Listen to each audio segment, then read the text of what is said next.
भगवान की जय। भारतवर्ष में सनातन हिंदू और श्रद्धालुओं के लिए श्री वाराह भगवान प्राकट्योत्सव एक अपना महत्व रखता है। भगवान विष्णु के 10 अवतार में एक प्रधान है, तृतीय अवतार श्री वाराह भगवान का अवतार। जब ब्रह्मा जी को पता चला कि पृथ्वी को एक दैत्य ने, हिरण्याक्ष ने रसातल में छुपा दिया है, तब धरती के बिना सृष्टि कैसे चलेगी, सृष्टि कहाँ विस्तार होगा, संसार के प्राणी कहाँ रहेंगे। भगवान ब्रह्मा जी की चिंता को दूर करने के लिए श्री ठाकुर जी ने वाराह अवतार लिया था। मुख से सूकर मुख है और शरीर उनका दिव्य है। ऐसा स्वरूप लेकर के भगवान अवतार लिए और पृथ्वी को रसातल से निकालकर एक सतह पर स्थापित किया है। यही वो तिथि है।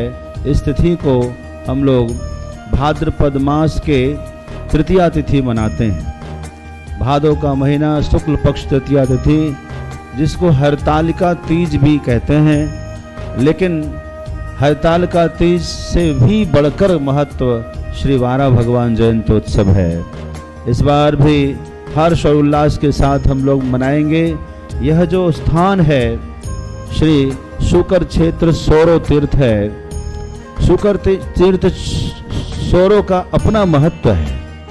यहीं पर भगवान श्री हरि ने वाराह अवतार के रूप में सूर्य को गीता का उपदेश दिया था, जिसका उल्लेख श्रीमद् भगवद गीता के 4थे अध्याय में भगवान ने स्वयं किया है। इमं विवस्वते योगम प्रोक्तवान हमभ्यम विवस्वान मनवे प्राह मनुरुक्ष्वा कवे ब्रवीत।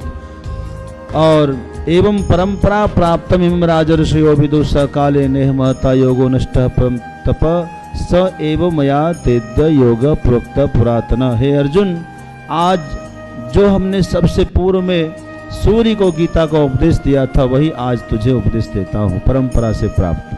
तो शुकर क्षेत्र सोरो में भगवान की एक विशेष बात यह है कि जब हमारे ठाकुर श्री वाराह भगवान ने हिरण्याक्ष का वध किया था, तो उनको ब्रह्म हत्या का दोष लगा था, जिसके कारण उनका शरीर काला पड़ गया था। बहुत काल बीतने के बाद जब स्वयं भगवान शुकर क्षेत्र सोरो पधारे, तो यहाँ चरण रखते ही उनका शरीर श्वेत हो गया, शुद्ध हो गया, ब्रह्म हत्या से मुक्त हो गया। इसलिए इस तीर्थ का एक विशेष महत्व है। तब ठाकुर जी का नाम पड़ा श्वेत वाराह। वर्तमान जो कल्प चल रहा है, श्री श्वेत वाराह कल्प चल रहा है। कल्पाधिपति भगवान श्री वाराह का यह क्षेत्र, यह तीर्थ है, इसलिए उसको शुकर क्षेत्र कहते हैं। भगवान की वंदना देवताओं ने, ब्रह्मा जी ने स्वयं किया है। जितम जित यज्ञ भावनः त्रयीं तनुं स्वां परिधुन्वते नमः यद रोम गर्ते सुलिल्युरध्वरास्तस्मै नमः कारण शुकरायते। तो हर पुराणों में श्री वाराह भगवान का वर्णन है। वाराह भगवान ने जो उपकार किया है वह कभी भूला नहीं जा सकता है। बाद वाले जो अवतार आए उनकी विशेष महिमा हो गई, तो ये पुराने अवतार होने की वजह से इनकी महिमा कमती चली गई। लेकिन नए अवतार आ जाने से पुराने अवतार की महिमा कमती नहीं है।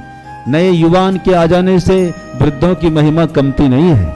आप यहाँ लक्ष्मी माता का स्वरूप जरा देखिए, बढ़िया से गौर करके देखिए। मैं चाहूंगा कैमरा वाले दिखाएं।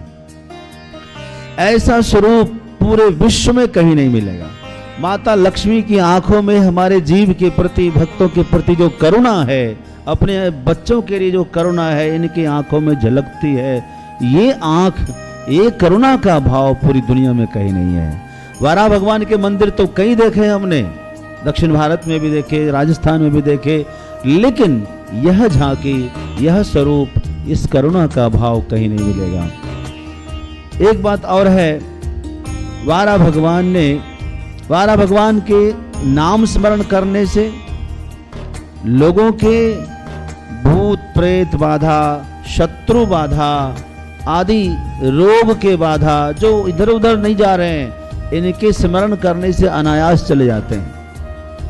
दूसरी बात है, यदि वाराह भगवान का व्रत किया जाए तो मनोवांछित फल की प्राप्ति होती है। तो वाराह भगवान के लिए व्रत रख सकते हैं, वारा भगवान के लिए पाठ कर सकते हैं। जो भागवत जी में पाठ है वो पाठ करें, वारा भगवान की वंदना करें। और 6 तारीख को श्री वारा भगवान की जयंत्योत्सव यानी प्राकट्योत्सव मनाया जा रहा है। यहाँ सुकर क्षेत्र सोरो में वारा भगवान की पुण्य स्थली है।